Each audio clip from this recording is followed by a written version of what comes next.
about the noise, where legends rise. From the clouds to the crowd, this is Ckrowd, where Africa meets opportunity, where music meets magic. Hello, ladies and gentlemen. Welcome once again to another L&D series. And I'm your host for this particular time, wherever you're watching from. I'm Elias Ayodele, the Numa, and today we're talking about a very, very interesting topic. You know, this topic is very, very vast. We're talking about narrating the culture, how music journalism shapes global perceptions of the African sound. Now, that sounds like a very cliche topic, but when we start discussing, you realize that there are a lot of things to unbox from this particular topic. And we reached out to someone across the shore in a country that used to be called the Gold Coast. Ladies and gentlemen, we're talking about the one and only Nana Kojo Mula. I hope I got that right, man.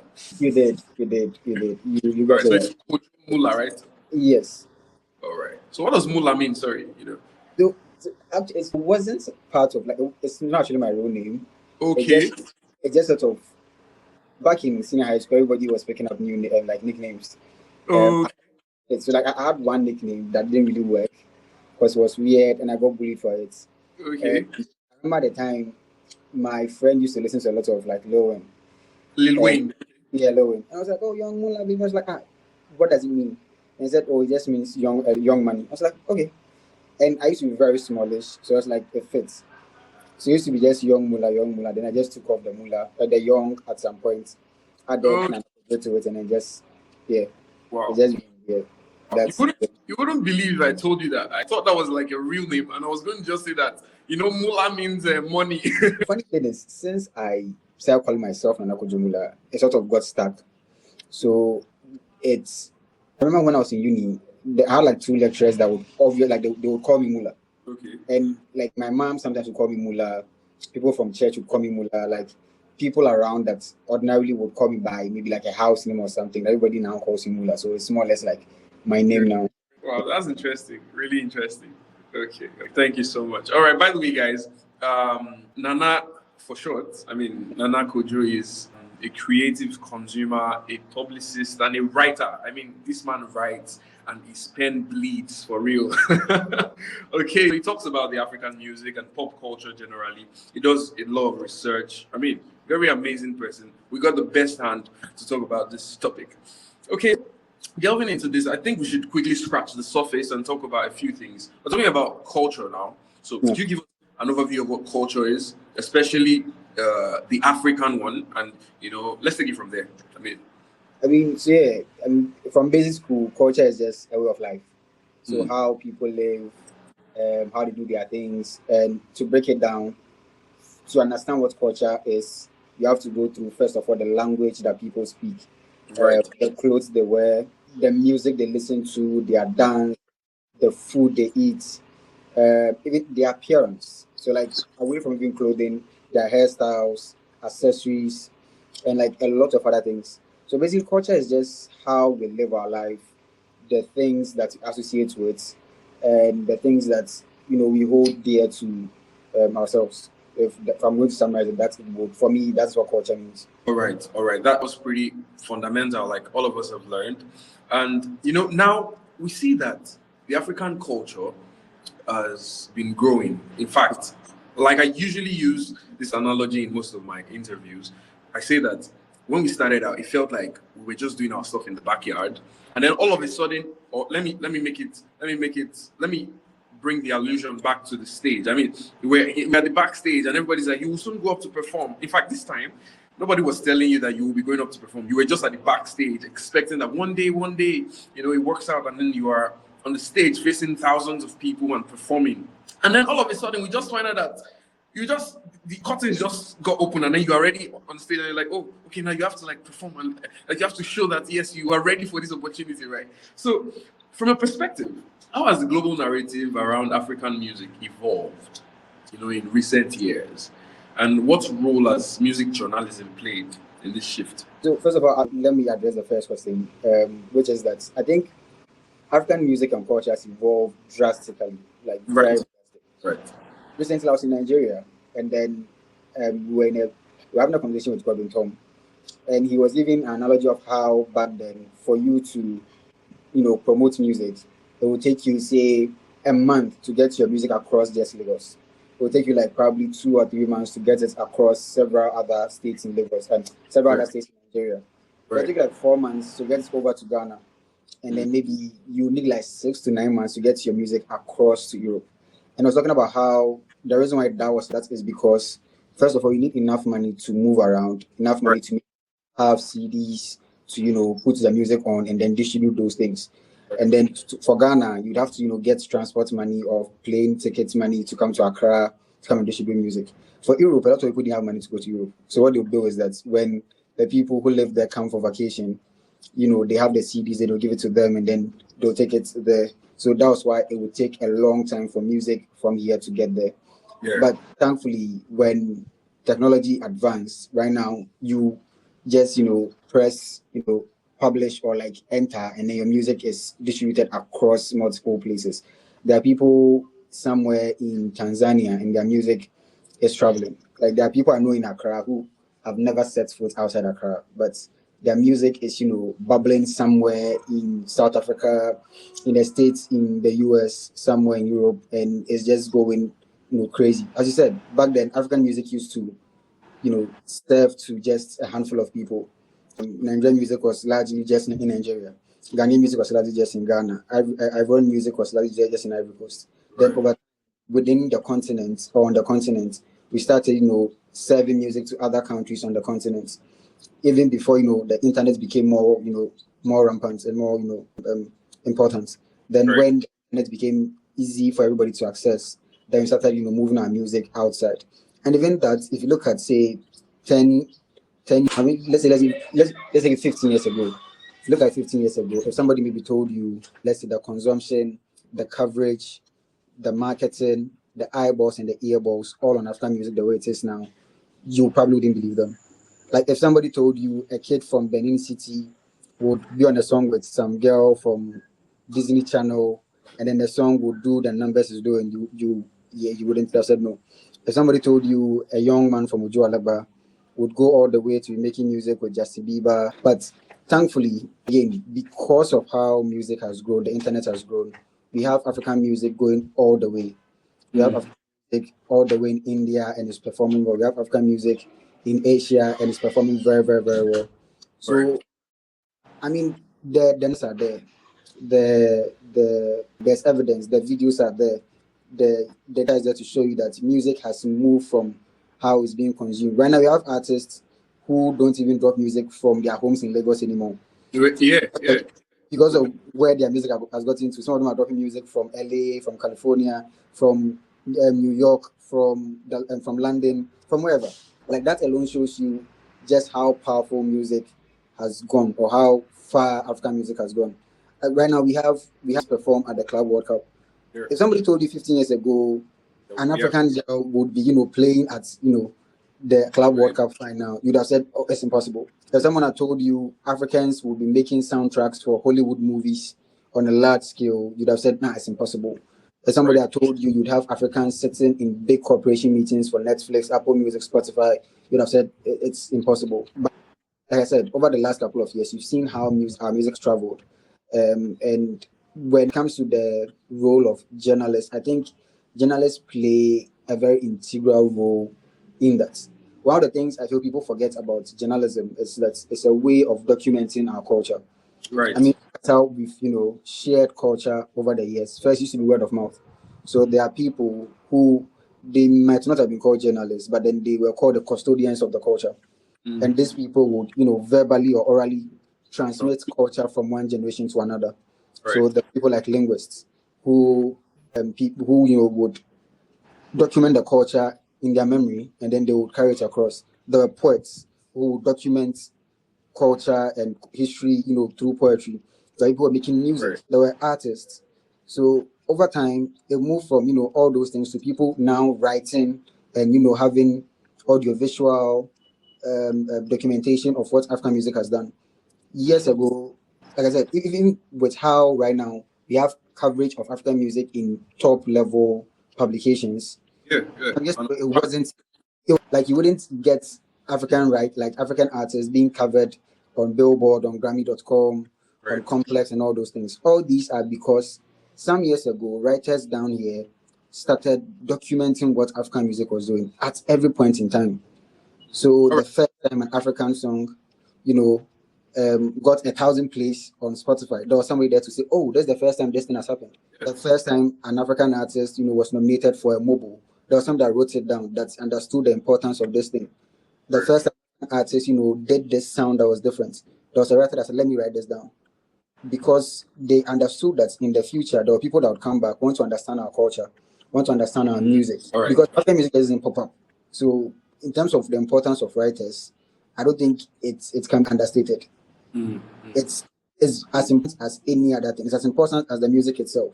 All right. Sorry to cut you. You mentioned something. You said there were always people at a particular time that documented culture so that it could pass down. So, which also means that there must have been some misunderstandings. There must have been some. There must have been some disconnects, right? There must have been some times that we did not have people to tell the stories.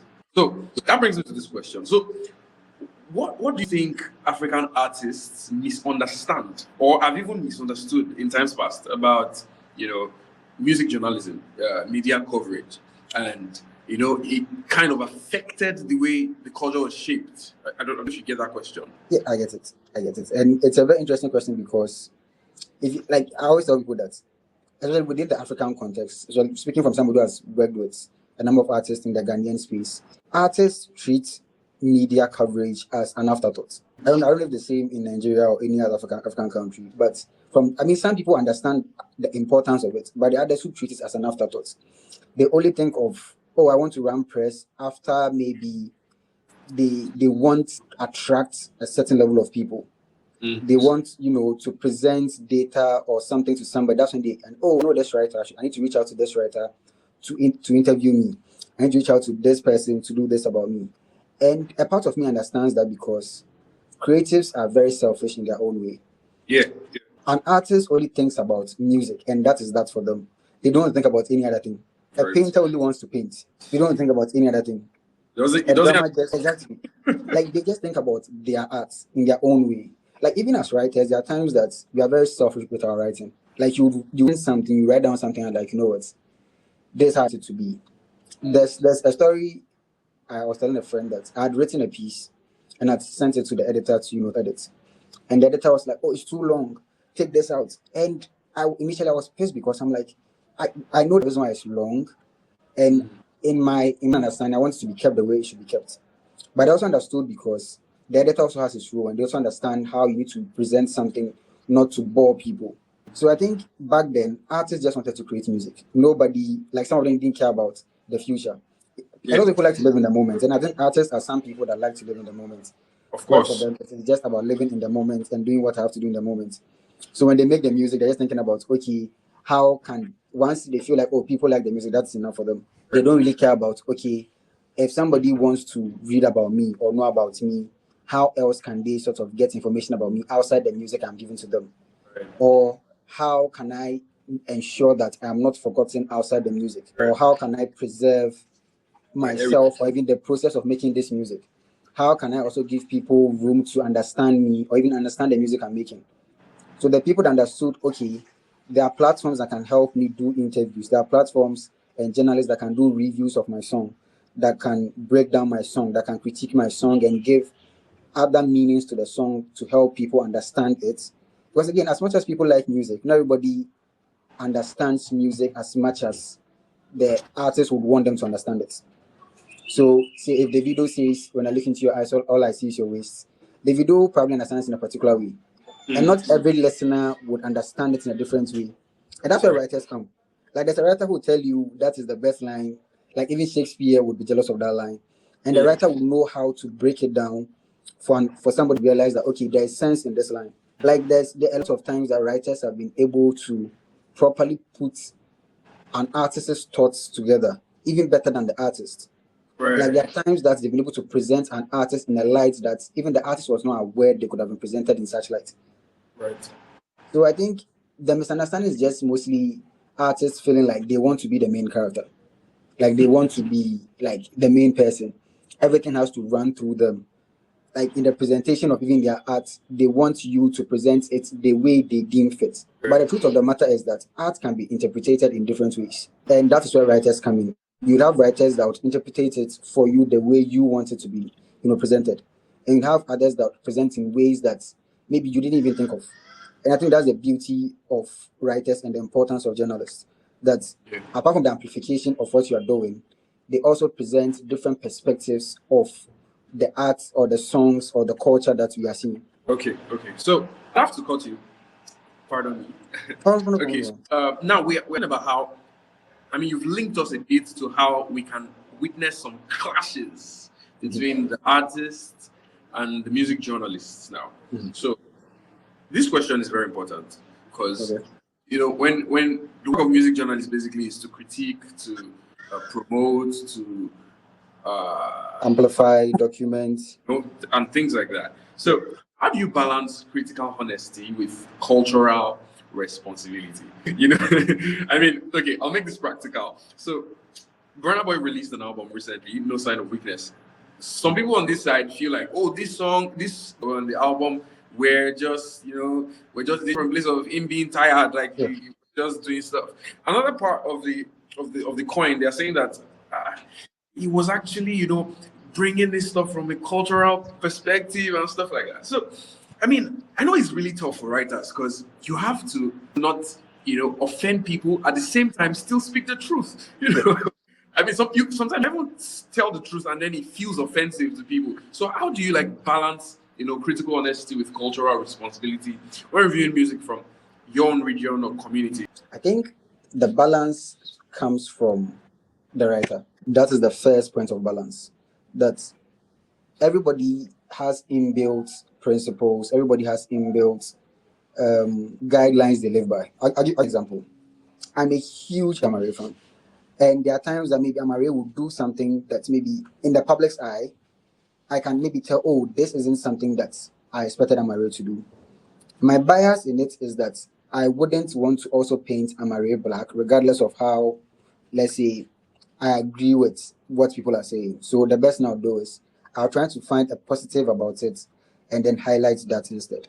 But then what that also does is that it shields artists from sometimes the harsh reality and truth. So it's almost like if you are in a house with somebody and then you can tell that the dress they are wearing, a part of it is soiled. But instead of maybe finding a way to tell them your dress is soiled, so change it. But then you're like, oh, the dress is perfect, the dress is nice. If you continue lying to them, it gets to a point where they're outside. Right. At that point in time, you can't control the narrative. You can't control the audience perception. So where you can actually tell the truth and still, not let it come off as you are being aggressive, you are being disrespectful, is back home. Not on the grand stages. Because on the grand stages, you can't there are writers that have written for publications that are non-African will tell you how difficult some of the editors can be. Because genuinely they don't really care about the culture like that. Right. They are just looking at the person as, oh, this person is a commodity. This person is an avenue where we can get African readers. We can make money, basically. So on that end, they sometimes don't really care about you trying to safeguard your culture. Less about what can we pick that we can amplify and get people to talk about whatever it is we are putting out. So back home, writers should, I think a lot of writers do that, where they are able to cover the nakedness of our artists. Right. But like I said, artists don't recognize it when people are protecting them. So I think it has gone to a point where writers are like, okay, we will show you that you are naked. But then in showing that you are naked, because you are still our old, we'll still find ways and means to still, give you a wrapper to tie around, your nakedness. So the best balance is give people the best of both worlds. Balance it. Whilst you are pointing out the bad, also point out the good. Whenever you are tilting towards one more than the other, you yourself to more questions. You expose yourself to more scrutiny. Life is supposed to be yin and yang. There's supposed to be balance. There's supposed to be a balance. Right. If you're always talking about the good about somebody, the day the bad comes out, trust me, you can't defend that. And if you're also talking about exactly. But also, I think the biggest the things for writers, it's not even about their principles. It's about how consumers perceive things. And in the world where stands are a lot, anything you see, like you can't control how people interpret certain things. Like there's on Twitter somebody says that if I go on Twitter and I tweet, I like mangoes. It's a simple sentence. I like mangoes. I is possessive. I Mula, I Kojo, I like mangoes. Then you see somebody else that will say that, look at this guy, he's saying he likes mangoes. Does it mean oranges are bad? Does it mean grapes? I'm like, I didn't talk about grapes, I didn't talk about oranges. I'm just talking about my love for mangoes. So it's difficult in today's world where people have blind loyalty and they only want to see what they want to see. Right. They only want to read what they want to read. And I mean, another interesting thing is because we're in the information age and it's so easy to like air out your information, whether you're saying rubbish or not. Exactly. And like there's always an audience for something. Yeah. So it's why some people have built a platform where they are always saying something bad about creatives, artists, and the culture. And like they have no basis of even saying what they are saying. Like there are times where I can maybe say, okay, this album is a bad album, and I should be able to point out the reasons why I think the album is bad. If I'm able to point those things out, I think it gives the reader an informed decision that, okay, this person isn't just saying the album is bad because like they're just being to say it, but they've also given me reasons why the album is bad. It's why it's the same. If something is good, you can point out the reason why the album is good. So let's say, okay, let's say Lone's album is bad.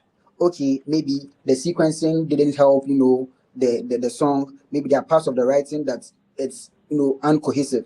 Maybe there are parts of the production that didn't go well. There's parts of the mixing. That is very constructive criticisms. I am still pointing out the bad side about the project, but then I'm doing constructively.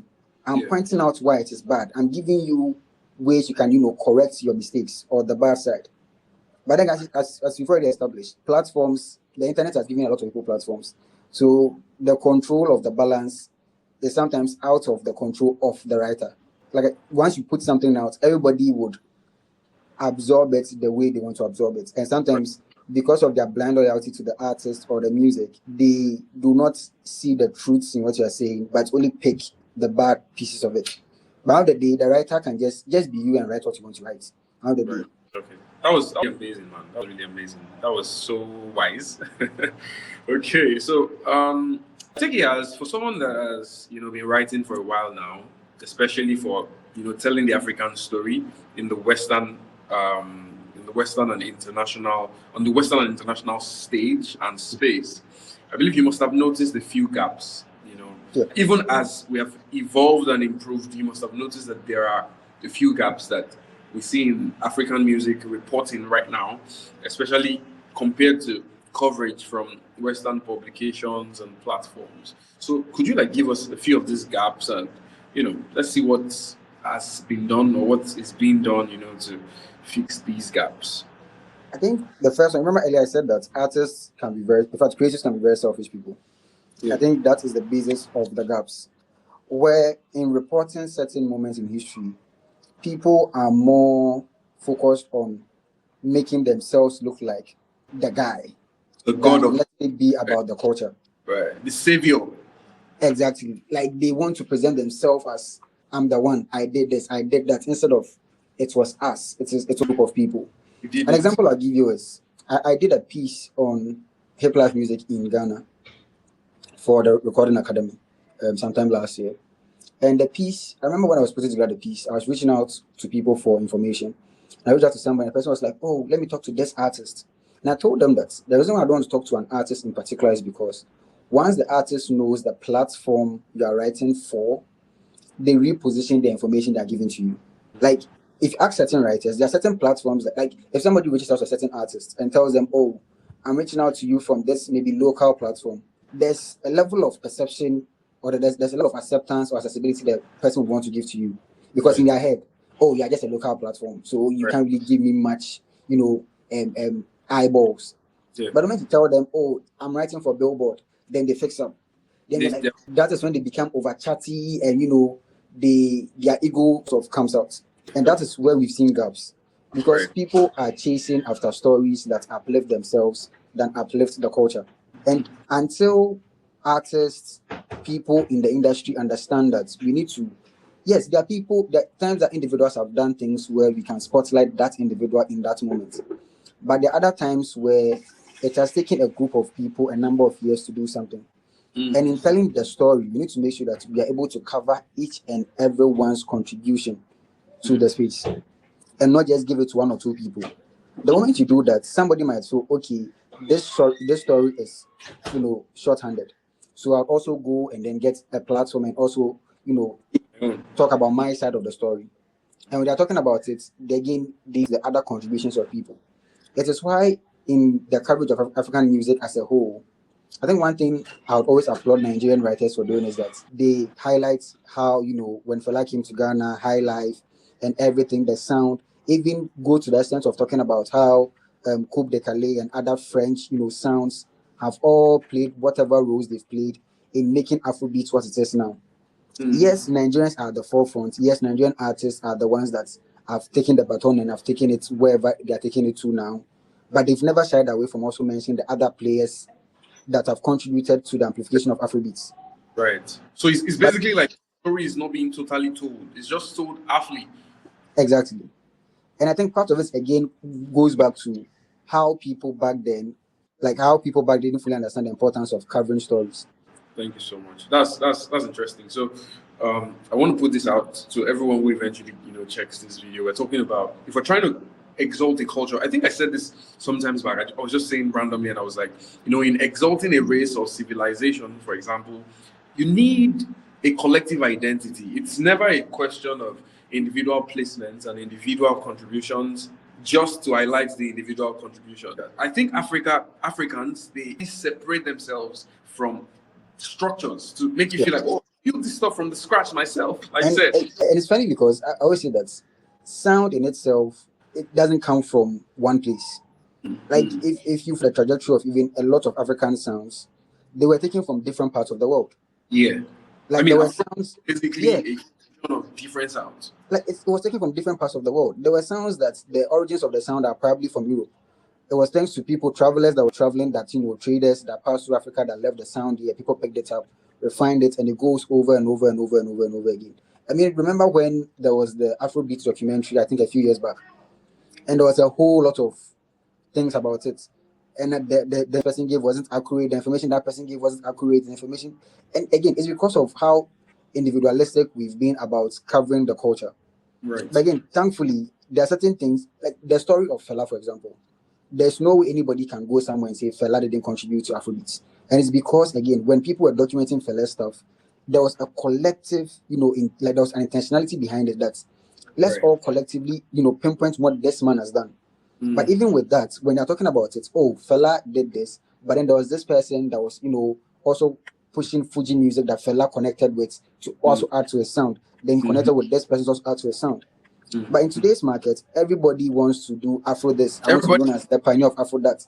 Afro this, Afro that, Afro this. And it's a thing of if you build a proper structure for this, whatever you want to build on your own wouldn't stand. Right. There's one person I always say is very smart. Rema is a very smart individual. I think people forget that there was a point where Rema used to move around and say he does Afro rave. Yeah. But then at some point, I don't know who spoke to him or when he came to a realization that, you know what, Afro rave will still be Afro rave. But then he understood what it meant to champion or build under Afrobeats. Yeah. Because if Afrobeats doesn't get a proper seat at the table, you can't bring your Afro rave or your Afro masquerade or Afro Igbo or Afro whatever. Right.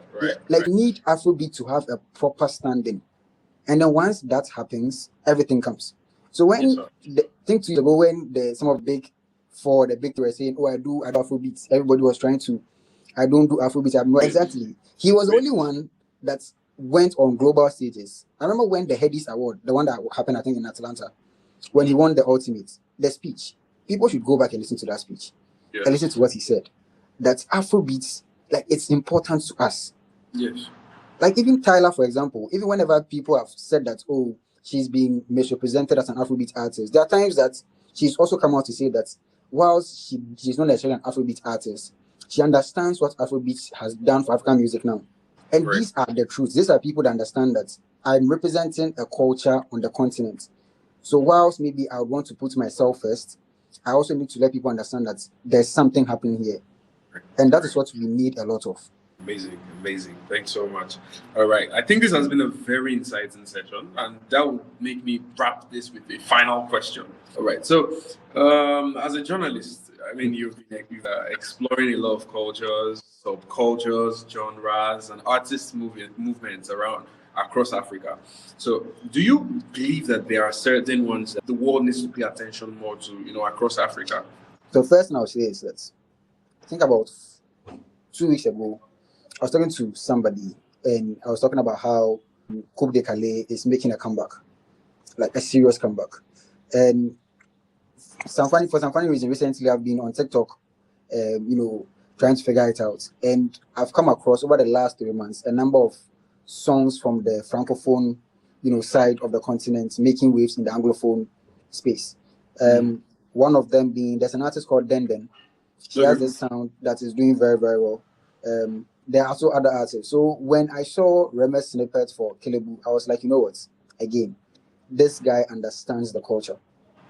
That we can't advance the culture alone, as in the Afrobeat that's been made on the Anglophone side of the continent. Right. Because yes, Coupe de Calais is a genre on its own, but it also has contributed to Afrobeat. In fact, I feel like if we're going back in time to check the Congolese guys, the Benin guys. I mean, you guys are blasting Makosa. They are blasting. We are blasting Makosa. Like we are listening to Freddie Mercury elements. You can tell that this is African, bro. To the very core. Yeah, like the percussions, the drums. Yes. You listen to all those instruments. Sometimes you listen to the strings they are using. They are not electric guitars. No. They are African strings. You listen to the drum, the percussions they are playing. Listen to some of the tones that are being used. Some of them are the gongs we use in our traditional settings. So I feel just like how Afrobeat is going, we need more people to also, pay attention to other sounds. I mean, 2 years ago, like Amapiano had been bubbling for a while now, but I think right now, right after Afrobeats, it's one of the sounds from Africa that is really getting global attention. Yeah. Like over the last 4 years, there's always 2 or 3 Amapiano songs that are in every part of the continent. Like last year, for example, you couldn't go anywhere and not hear Jealous or Cholabam. Yeah. It is that crazy. PK too. Like it was crazy. That is how powerful I think that also is happening. And I really believe, like, because of how we've had the influx of Western companies coming to the African continent, we are definitely going to hear a lot of more Francophone songs. I think one market that the rest of Africa really don't pay attention to is the Northern Africans. Northern Africans, yes. We haven't really paid attention to their sound. But hopefully, I think that would also change. And then the world will pay attention to that. But for now, I think one part we really need to look at is Francophone Africa. Like, I'm not about Francophone Africa in terms of the Angelique Kidjo type of Francophone Africa, but like Francophone Africa where they are also making pop music, like proper pop music. Like back then, as Freddie Mercury would do, or Fally Ipupa would do, or some of the other guys would do. So I think we have a lot of Francophone artists now that are coming through. Hemra is one of them, for example, who is doing French rap and he's doing very well. So, and because of collaborations you are doing, Asake recently did a song with Tiakola, which again proves that we are really bridging that gap. And some of these artists are artists who are of, Togolese, Ivorian, Cameroonian descent, but then they're based in Europe. Right. And then they are seeing what Afrobeat is doing, so they are all coming back, connecting with the roots. So I think we are going to see, like I think 2 years ago there was Lebianca. Like he came onto the scene, it was like boom. Yeah. So MHD was doing it at a point in time, so he had to get stubborn and he had to go to prison, unfortunately. But then I think a lot of French, pop artists from Francophone Africa will be popping. So we should keep an eye out on that. Apart from that, I think East Africa is doing so well with their R&B scene. I mean, like Joshua Baraka is one of them, doing so well. There's this young chap called Maui Moon. There's Maya Molo. There are a few other people that are pushing R&B from that side. So I think Afrobeat is really opening the doors, and all of these people are coming through one after the other. Right. Oh, thanks so much for that. That's interesting. I mean, you said something about North Africa, and I think North Africa, in fact, has one of the largest, ecosystems, like musically. Yeah. So we'll follow up. I mean, we'll catch up very soon. Like, I think we need that. When CK did it with Love One Things, one of the remixes, I was thinking Yeah. we'd probably get a lot more people to enter that market. But I think maybe we just need to study how they are. Because again, culture also plays a role in how people consume music. Right. If the song doesn't really fit into their culture or their style they are used to, it will be a bit difficult for them to accept it. So hopefully we can get into that market. Because once you get into that market, you get Middle East. Right. You get there, that's a whole new market for you. Whole So new man. yeah, Right. yeah. So Realizing that now we have a very, very, very, very solid Afro house kind of arrangement in the Middle East, which is yeah. like crazy. Yeah, I mean, so like you look at even how we even got into South America, for example. The reason why our music performs well in South America is because of again the similarity in some of the sounds. As for the Caribbean aspect of the Americas, you already know the relationship with Africa, especially West Africa. But then like the Portuguese part of the Southern American, wing, because of collaborations with people like J Balvin, and other people, with guys like Russian and then some other people. Even recently, Arasta had one with somebody, I've forgotten the guy's name, was on her last album, the year 1021. It was fun. Yeah, I think even, what's his name? Omale did so with somebody, I think. So it's like we are building that. There was even the closer remix with I Camila mean, Capet. Yeah, so I think once we can understand the culture and see where we are similar, we can build it from there. But for now, I think Southern Africa right now they're also open to exploring because South Africa has always been very into themselves.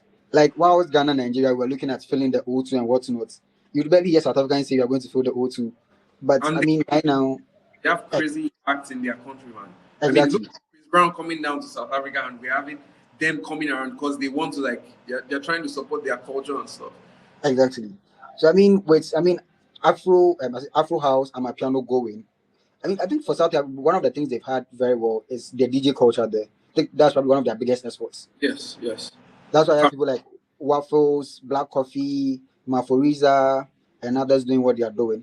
So the more we can connect and build, I think Africa will do very well. So I mean, like I said, right now we have Afrobeats there as number one. Right beneath it is Amapiano, Afro House, also doing whatever it's doing. I think right after that we would have Coupe de Calais and Makosa, having been revived, having a more pop feel to it to tap into the newer markets, and then I think African music will be fine. Right. Thank you so much. Thank you so much, Mr. Nana. This session has been really exciting. I feel like, people that are new to, music journalism or people that are even new to the whole culture thing can now see things from a very clean perspective. You can see that we need a lot of music journalists. We actually need a lot of I was telling somebody that the African story can never be told by the white man. at all. African stories are best told by African writers on African platforms. The point now, if we're looking at the Greek history, the reason the Greek history stands till this very day is because they wrote these things in their own. Themselves. Yes. Like I mean, we're talking about African history now. You see that most times we can't particularly bring out, okay, this is one universal something that we can all look and say, okay, yes, this was written by us. They were yeah, telling our stories to us, and it will never work. it will never work because there always be distortions. And again, writers have this inner bias where as writers, just like artists, there are times where they also want their writing to be seen from their perspective. Yes. So sometimes when they're writing about our story, they're from their perspective. They'll leave out the part where our forefathers were suffering. But then if you read stories from Africans who were there and were documenting it, it gives you a better picture of it. I always tell people that there are times where maybe I get maybe an editor telling me, "Oh, I need you to write about this Nigerian artist." Sometimes I tell them I don't have enough knowledge on this person to write for you. So I know this other writer who is Nigerian and they'll be the best person to write for you. Or let me partner with this person and let us write it together. So that wherever I fall short, that person is more knowledgeable in the space and they can provide for you. So like we really need a lot of journalists from the continent. We need a lot of platforms on the continent. Like we've seen Billboard launch Billboard Africa. We've seen Rolling Stones launch Rolling Stones Africa. But the truth of the matter is that once they start doing those things, they would never be as they've given it to themselves out there. Like Billboard Worldwide, it's not like Billboard Africa. It will never be the same. You never. Like it's why when you have African platforms, like African Folder, App Entertainment, iMula, Native Mag, when they are telling African stories, they tell it better than And if a Billboard was writing it. And you'd be surprised that you'd be surprised Getting a foreign guy to make an Afrobeat record and getting an African to make the same Afrobeat record. Easy. And because we've had these platforms like Native, 49, App Entertainment, African Folder, write and document African, stories over time. When the white man needs to write about our culture, they will reference these African writers. Like one part of African music culture that has been documented well is altar culture. And it's because when they started, it was their people that wrote it. Like altar culture is one of the things that is properly undiluted. Like if you need any part of music culture from Africa that is properly undiluted, it's altar culture. Because it came at a time where we had proper knowledge of documentation. The artists and the creators understood the importance of the writers and these platforms, and they allowed themselves to be documented. So yeah, we need a lot of that, to be honest. We really, really need a lot of writers. Right. Thanks so much. Thank you so much, Mr. Nana. It was amazing having you on this session. Sincerely, I mean, I feel like people that are going to see this series will be so giddy. You'll be like, this was a lot of. I'm thankful that you guys are also doing this and helping tell our stories, helping people understand what we do better. And like I said, we need more people like this. We need more initiatives like this so that our stories can be told. People can properly understand the reasons why creatives are doing whatever they are doing from the continent. And in the end, I think things will get better. I mean, it's getting better already. It is. Thank you so much to have you. Ladies and gentlemen, that's Mr. Nana, who said he's a journalist and is based in the city of Accra. That's Ghana, the old gold coast,